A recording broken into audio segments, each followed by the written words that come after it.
Washington beats Tulsa 43-10.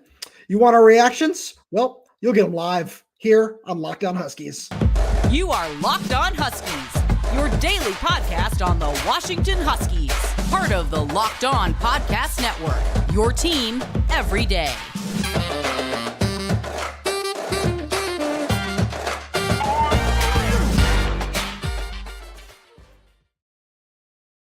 Welcome into the first ever live edition of Locked On Huskies. I'm Roman Tomashoff. That's Lars Hanson. You can check out all our work with Inside the Huskies of Fan Nation and Sports Illustrated. Just a quick reminder to everybody that this episode is brought to you by Gametime. Download the Gametime app, create an account, and use code LOCKDOWNCollege for $20 off your first purchase. Lars Hanson, we are here. We are live. It is time for some reactions. Washington beats Tulsa 43-10. We will be taking comments from all the viewers that are in here. We'll try to get to some as they come up. There's topical. What is your first big takeaway from this game? I mean, the obvious takeaway is they did what they had to do. I'm a little concerned about the running game, not necessarily from a long-term perspective, but I think the fact that you're relying on receivers to get rushing touchdowns is slightly concerning. I mean, again, as we talked multiple times during the week, it's not going to be a long-term season concern, but I do think it's kind of like these are teams that you should be able to just to run over rather easily. And the Huskies have struggled in both games, and especially against Tulsa today. I mean, they rotated the offensive line in a couple of different spots, and nothing seemed to change from a running back perspective, or from a run game perspective, I should say. Obviously, the pass game did well, but again, that's still kind of where my head goes right after the game. Obviously, again, easy result, good result, but again, for the actual concerns, that's where my concerns at. No, I like that a lot. And so for me, the biggest takeaway that I had was more defensively, because I think that the run game and everything is going to figure itself out. One big thing that Kalen DeBoer said after the game was, we're going to continue to pass to open up the run. And the way this team throws the football, I don't necessarily have any concerns offensively where, I'm definitely going to say more about the run game because it is questionable. And there are a lot of things to talk about when it comes to that. But I still want to just, I want to know where the run fits are because they're just not existent at times. And that's something where it's just like, I remember saying to you at some point in the early in the third quarter, this doesn't feel like a 22-3 game. This game feels a lot closer than this. Yeah, and that was kind of weird. I mean, it wasn't a full Michigan game or Montana game where, it's like it's way too close. But I think it was one of those where, yes, you score early, you score in your first couple of drives, but it just didn't seem as convincing. It didn't seem as fluid. And actually, Kalen DeBoer did mention, and I think this is kind of an interesting note, about the clock running faster. Not that it did run faster, but it almost seemed like they had fewer plays this week than last week. And the scoreboard did show that. I think that's a fair assessment. The turnover margin was relatively the same. They didn't force a second interception like they did last week, so you don't get that extra drive. But at the same point, they also didn't necessarily capitalize when they could have. I mean, they did for the most part, but I think, again, there's going to be a common theme until they put teams away like they should, that there's still meat on the table, which, again, you'd rather have meat on the table than trying to salvage some meat and trying to look for some meat when necessarily they might not have some. So I think the fact that they know that they have it, I think is kind of the positive overarching theme here. You just said meat a very impressive amount of times in one sentence. I just want to throw that out there, but no, it's that is a really good point, and it's something when I look at the run game myself, it's I kind of look back at the very first play where they came out with a 5 receiver set and still like lined up with 2 receivers in the backfield, and I was this is interesting. Let's see how this plays out. And I really was just kind of waiting the entire game when we do look at the run game for a receiver to just kind of take a straight handoff from Michael Penix. And we kind of saw that on Rome Odunze's touchdown. Jalen Polk's was a bit of like a reverse toss, but it was something where I was just like, oh, this is how they're going to do this. Okay. Cause we know no Dylan Johnson today. But it sounds like he'll be back next week. But yeah, no, there was just a lot where it's like, oh, this is interesting. I'd like to see how this plays out because something I put up on my 5 key plays on Inside the Huskies is the longest rush of the day today came on Jalen Polk's touchdown. And that's something where that's not really sustainable. I mean, here's the thing, as you're saying, because I'm totally with you on that, but as you were saying that, without question, Washington's best skill players, both running back, tight end, receiver, are at receiver. Yeah, and they're natural runners. They're not necessarily big like Dylan Johnson runners, but he's also a natural pass catcher. So I think the pieces that Washington has on offense really are different than a lot of other schools and a lot of other Big Ten programs across the country. So I think even though as much as we're saying, yeah, you don't have a natural running back, like, when you don't have Dylan Johnson, but Will Nixon was able to get about 50 some odd yards. But I think it's a matter of getting your talent the ball when it matters and doing it in various ways. Because at the end of the day, I talked about this with Ryan Grubb in the offseason where we want to be able to get you the ball if we can't necessarily run the ball. So we kind of saw today where, hey, we can get you guys the ball in passing and, Jalen McMillan easy, 10, 15, 20 yards, that sort of thing. But if the running backs aren't doing the job, this scheme, and we all know Ryan Grubb can scheme better than anybody, so I don't necessarily think the run scheme is the problem. I think it's just a matter of it just for some reason isn't meshing. Maybe that's because you're mixing in different offensive lines, and maybe there's some assignment things, maybe something that'll get worked out. But I think it goes back to the point of just get the best player the ball and have him figure it out. And when you have Jalen McMillan, Jalen Polk, and Rome Odunze, it really doesn't matter at that point.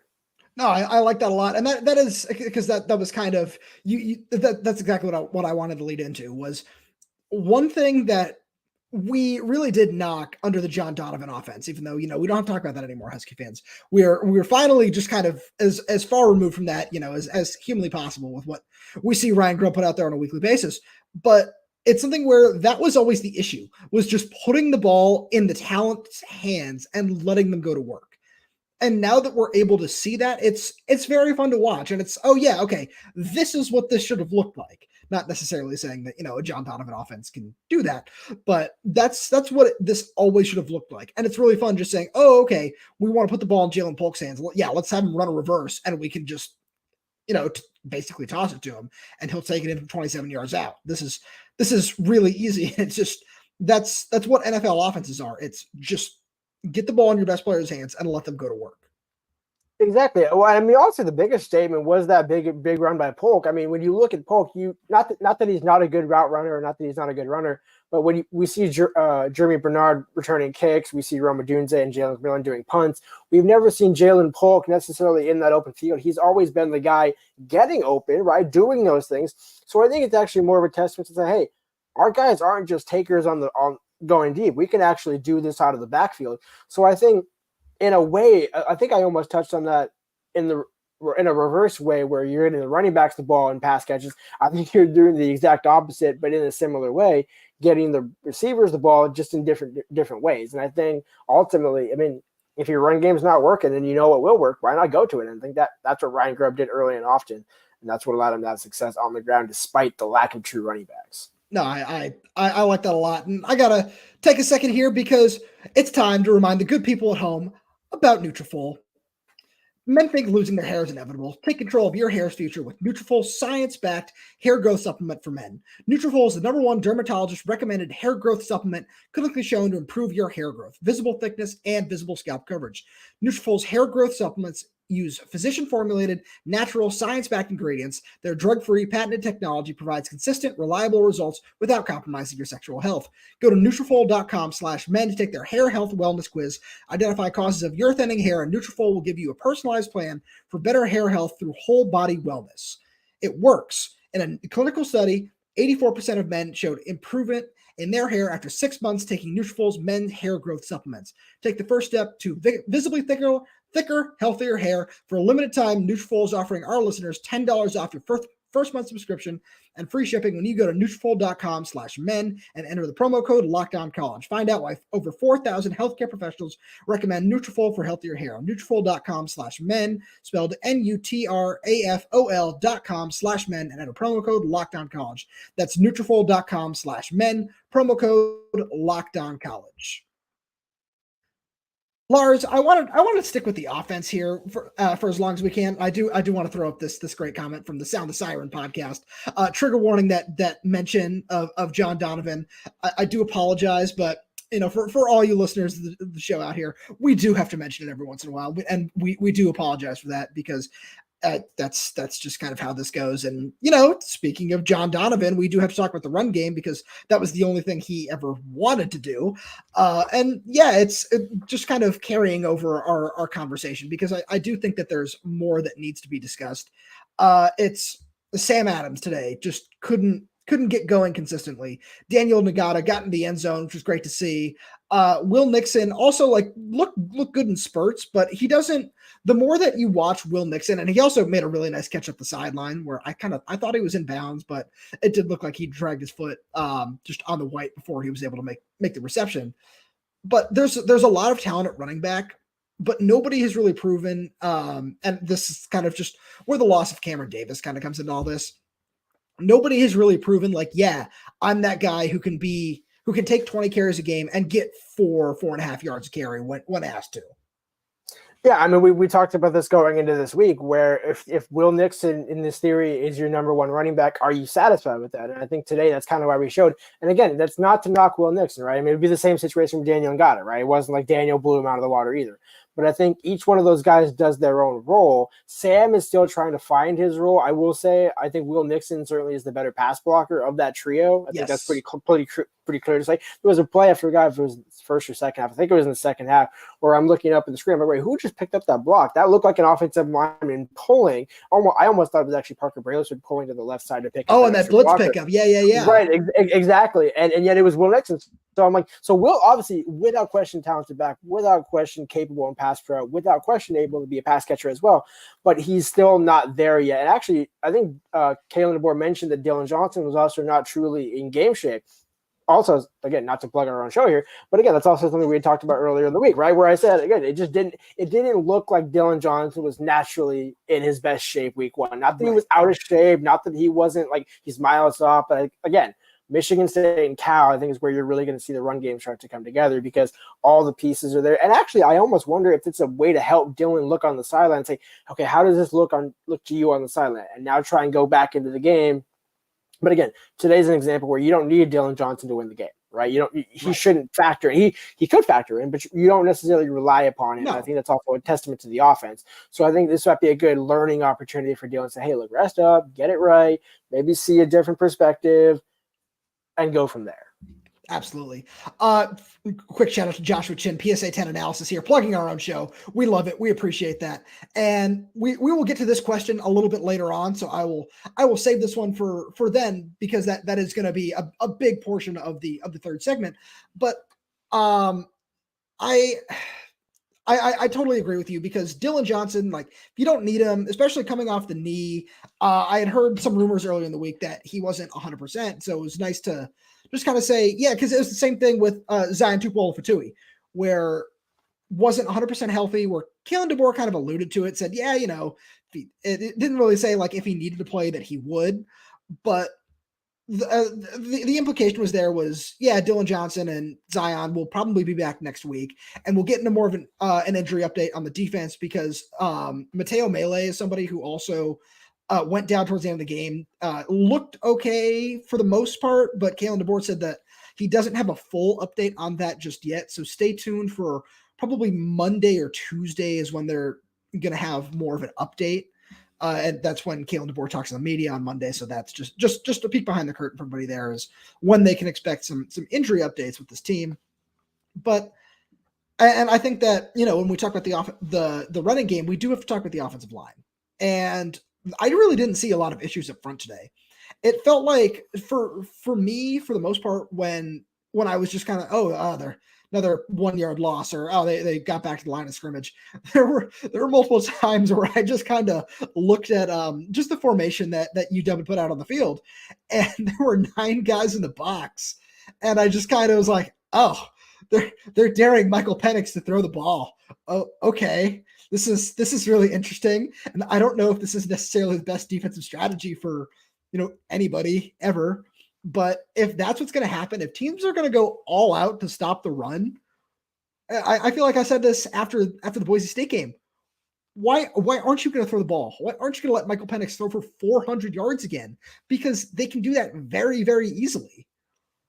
Yeah, and one of the things Ryan Grubb does well is kind of scheming against the blitz. We saw it, to your point, against Boise State, and we saw a little bit today, those intermediate routes, those 5-yard catches that, and you wrote about this on Inside the Huskies this past week, where Jamarcus Shepard preaching yak. That was one of the first things that kind of jumped off the page to me. Devin Colt goes for a big gain. Jalen McMillan had a few big gains. Jeremy Bernard goes for a few big gains. I mean, it's kind of like the pass game is almost an extension of the run game to where, okay, if you get the ball 5 yards near the line of scrimmage, you can still turn that into a 25-yard play without having to run that route out 25 and then have Penix hit you, because that's where the pass rush will come into play. And actually, we did see Penix get a little more mobile today. He was able to spin away from a few tackles, get a few first downs. I do believe, was he sacked today? No. But again, that's a testament, because last week, Boise State sacked on the third play of the game. This week, we're getting back to a little more normal territory. But again, I still don't think this is a complete offensive line. I don't think this is the offensive line performance and production that we're going to see. I disagree. I think this is a very complete offensive line, because when you can have Parker Brailsford shift over from right guard and snap the ball, I think that's very fun. But no, I do hear your point. And it's something I think the big thing that, because we talked about it a lot over the course of the week, was Nate Kalepo or Julius Buelow. You kind of are going to have to make a decision at some point. And we saw today why they haven't, because they were both really, really good for the most part. It wasn't like, oh, this guy's constantly getting beat. This guy's constantly getting beat, and there's pressure, and Michael Penix has to roll out, because every time he dropped back to pass, it was, oh, he's got all day. He has nothing but time to throw the football here. And just a quick break here, real quick. I got to remind everybody that college football season is here, and this season, Locked On is kicking up our coverage with Locked On College Football Kickoff Live. Each Friday, Locked On will go live from 11 a.m. to 1 p.m. Eastern on every Locked On College YouTube channel. College Football Kickoff Live will cover playoff implications, conference rivalry games, and go in depth like only Locked On can, including insight analysis from our stable of Locked On College hosts covering their team every day. Find Locked On College Football Kickoff Live every Friday from 11 a.m. to 1 p.m. Eastern on any Locked On College YouTube channel, so you can watch it just like you are right now. You won't want to miss it. Whew. Live shows are tough. Lots of talking here. But is there anything else you wanted to say about this run game? Not necessarily, no. I mean, I think we kind of touched on it. I still think, again, this will never be a run-dominant offense in terms of when Michael Penix is under center, not under center, but when Michael Penix is the quarterback, this will always be this will always be a pass-heavy offense. This will always be a pass-first offense. But I do think, again, as we've been saying, the running game, it'll come to form eventually. Absolutely. The last thing that I wanted to add, which was just really fun to see, was Michael Penix on that option, that just kind of speed option out, where he put a nice little spin move on the defender over there. But obviously that's not something you want to be a huge part of your offense, since this is this guy who has had a couple of nasty season-ending injuries over the course of his career. But I think it's very just kind of fun to have that as a little extra just trick in your bag, because that's something that I feel like a lot of people forget about when they just kind of talk about this offense in general. It's, oh yeah, well, Michael Penix has one of the best arms in the country. It's, no, he can also move a little bit. There are very obvious reasons why he doesn't, but if he's ever asked to do that, yeah, he can absolutely just get out of the pocket and run a little bit. I mean, all we got to do is turn on the game tape from Washington State last year to prove Michael Penix can run. To this day, I know I've said it on this podcast before, and I will say it again, that should have been a passing touchdown, that second one, because I could have sworn he was a little bit in front of, was it Jalen McMillan who threw that ball too? Yeah, that was because when I asked him last week after the game, he's like, no, they should have given me that pass at Wazoo, so I'll say my last completion was at Wazoo. We're just going to roll with it. Jalen and I, we stand together on that. And, if you want to check out this Husky team, you shouldn't be stressed when you're doing it. And you know where a great place to do that is? Gametime. Because buying tickets to your favorite events shouldn't be stressful. Gametime is the fast and easy way to buy tickets for all the sports, music, comedy, and theater near you. With killer deals on last-minute tickets and their best price guarantee, you can stop stressing over the tickets and start getting hyped for the fun you will have. And, for anybody who used Gametime to go to today's Husky game, I feel like that must have been a really easy experience for them. They probably got some flash deals, and maybe some of them even bought last-minute tickets. And it's really easy to find and buy tickets for every kind of event in your area. Again, like today's Husky game, or maybe, you want to go see the Mariners as they make a push for the playoffs. And that's why Gametime is the fastest-growing ticket app in the country. You can get images of your seat before you buy, so you know exactly what to expect when you arrive. You can buy tickets in a matter of seconds, just 2 taps and you're set. Tickets are sent directly to your phone, so you never have to dig through your email. Snag the tickets without the stress with Gametime. Download the Gametime app, create an account, and use code LOCKEDONCollege for $20 off your first purchase. Terms apply. Again, create an account, redeem code LOCKEDONCollege for $20 off. Download Gametime today. Last-minute tickets, lowest price, guaranteed. Now it's time to move on to the defensive side of the ball. So first, real quick, I do want to throw this question from Josh Chin back up on the screen here. Any updates on Asa and how he is, and if Javon Parker is okay? Javon Parker did look okay. I kind of saw him walking off the field at the end of the game. Didn't really look like he had any limp or any kind of anything after he was grabbing at what looked like his right leg on one of those last series of the game. Almost looked like a cramp, just kind of the way he was trying to stretch out, but I'm sure if there's anything significant that'll come from it, that Kalen DeBoer will cover it. And same thing with Asa Turner. There wasn't really any update given after the game, so that'll be something that will probably be updated over the course of the week. But the defense, can it stop the run? Because there were multiple points today where it was, there's another big gap. Oh, that guy's going for 10, 11 yards. Oh, there's 8 or 9 more yards right there. There's just the run fits were not there today. And while the numbers on the stat sheet weren't necessarily, that looks really bad. It was there were times where, oh man, if that's Bucky Irving at Oregon, or if that's anybody at USC, this is a very different conversation. You remember, to break the fourth wall here again, that GIF that I showed you that I was getting ready to tweet about UW's tackling in this game with John Travolta looking around in an empty room? That's kind of what I felt like. It wasn't, because again, to your point, looking at the stats, 40 carries, 168 yards net for Tulsa, but no touchdowns. So I think, it almost gets back to that bend but not break mentality of, hey, you know what? We'll give you the yards. We'll give you your passing yards, but you're also not going to score on us. I think ultimately this matters more in scoring. But to your point, when you get into guys like Cal, when you get into Oregon State, Oregon, especially for example. Oregon State, that's a big one. That's one where it's like those tackles that are missed that are only 5 to 10 yard gains against schools like Boise State, Tulsa, et cetera, et cetera. Those are going to be touchdowns in the Pac-12. Right. So that tackling issue, that's to me, it's not the run, it's the tackling. That's where I have the biggest issue with this defense. And I know that we've seen Edifon Ulofoshio make an impact in that, and it's something where they are still kind of down a couple bodies on the interior of the line, which I kind of want to see what happens when that get healthy, because Fatu Ichibitele didn't play today, Armand Parker didn't play today. We're still waiting on whatever is going to happen with Zach Durfee, because the NCAA is what they are, and I'm just going to leave it at that because everybody knows where that rant is going. But I think that might help things and just, continue to clog up the interior where you don't have to, it's not 4 or 5 guys and all of a sudden, it's 6 or 7 bodies at defensive tackle alone, and everybody's always fresh, and you don't necessarily have to worry about, is this guy getting tired? Do we have to give this guy a rest now? It's not just, he's tired. Yeah. There's another fresh body that we can throw right in there. And I feel like that will help. And we kind of have seen the impact that Eddie's made on the defense, but I know it's more of a pass defense conversation, but I don't think anybody has added more to this defense so far through 2 games than Jabbar Muhammad. You know who I would argue with, but I'll go with your argument. No, please argue. Because the only guy that I would put above him is the guy that posterized him in the end zone. That was standing. Jabbar, I think to your point, is the reason why everybody's been able to have so much success. And even the guys that aren't, we talked about the other far side cornerback, you're able to rotate guys in and out. It's because Jabbar has been so locked down. I mean, I don't know. I haven't, TFF will come out with the stats tomorrow.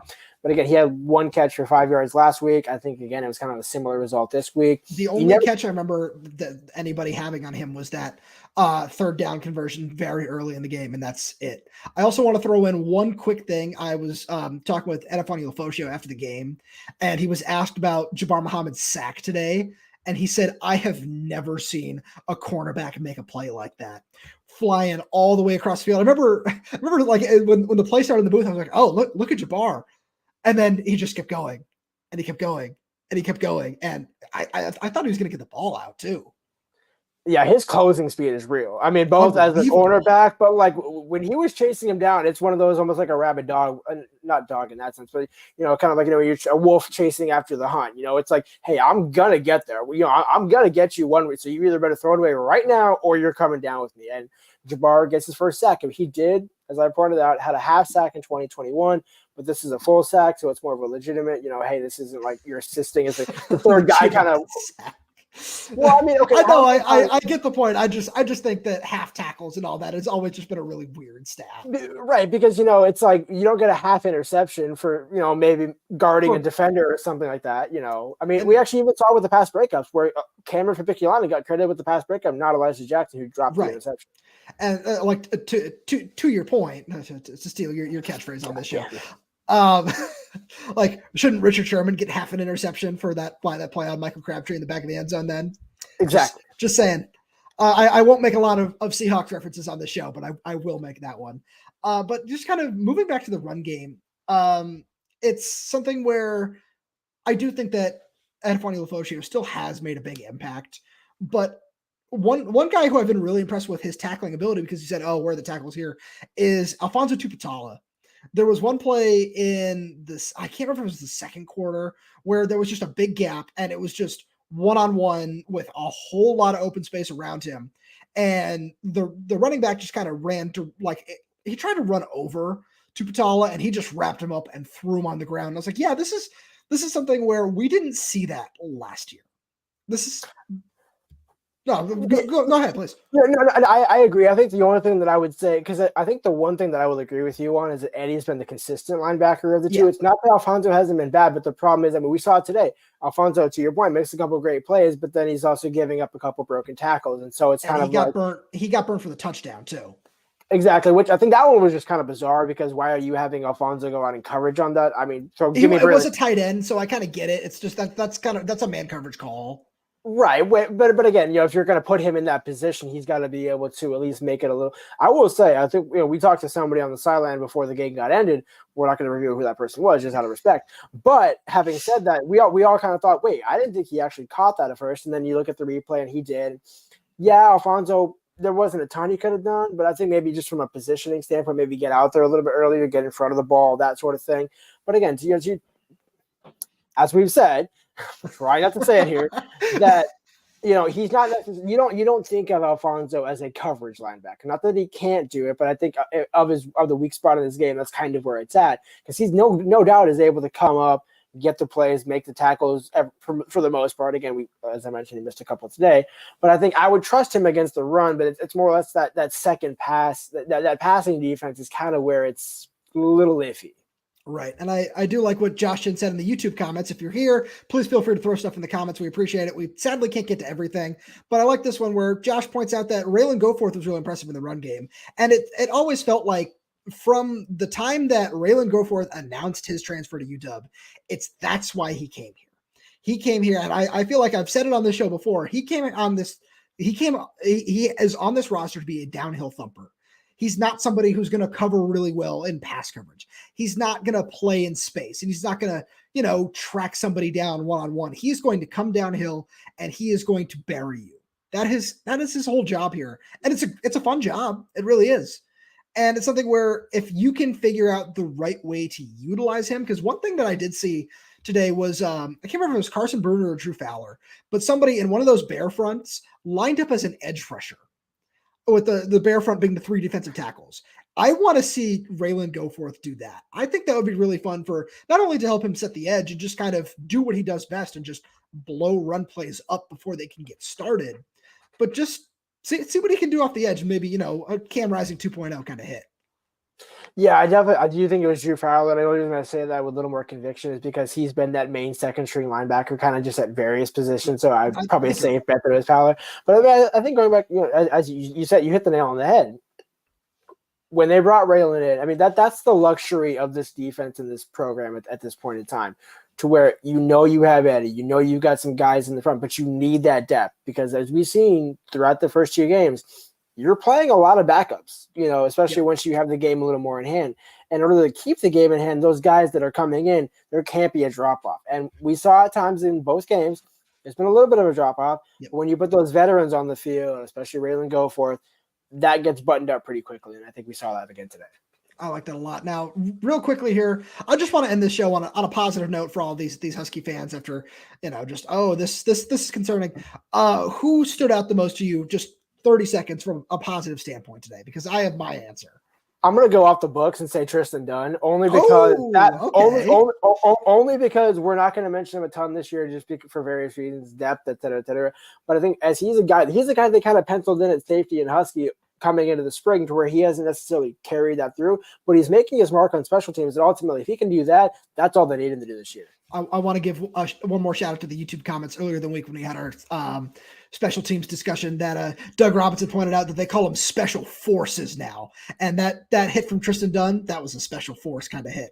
But I'm going to go a little bit more on the books. And I want to just, since this team is just all about the offense, I want to give a shout out to Jeremy Bernard, because he made just that fantastic catch late in the third quarter. And it's something you and I were talking about as we walked back to our cars. He's going to break a touchdown. Just whether it be punt return or kick return at some point this year. He's so impressive to watch, just breaking tackles. He's so strong. He's such a good route runner, and everything that he does, it just really is wow. Yeah, imagine if this guy was on the roster last year too, because he's just so impressive. And that's something that I feel like any player, any coach on the roster that you talk to will have just nothing but glowing things to say about Jerry Bernard. Lars, as always, I want to thank you for being here, and I want to thank the audience, people who chimed in, Sound the Siren podcast, Josh Chin, anybody else who's in the comments, just watching us live. We really appreciate it. It's been a whole lot of fun. We hope to do some more of these for you as the season progresses, and more of these. Hopefully, we see a whole lot more wins. I'll leave it at that, because as people know, I am the world's largest jinx. But yeah, no, it's seriously, we really appreciate it. And please make sure you subscribe to us on YouTube, Apple Podcasts, Spotify, wherever you get your podcasts. We were on there. Like, comment, subscribe, leave us a 5-star review. Thank you so much for listening, and we will see you again on Monday.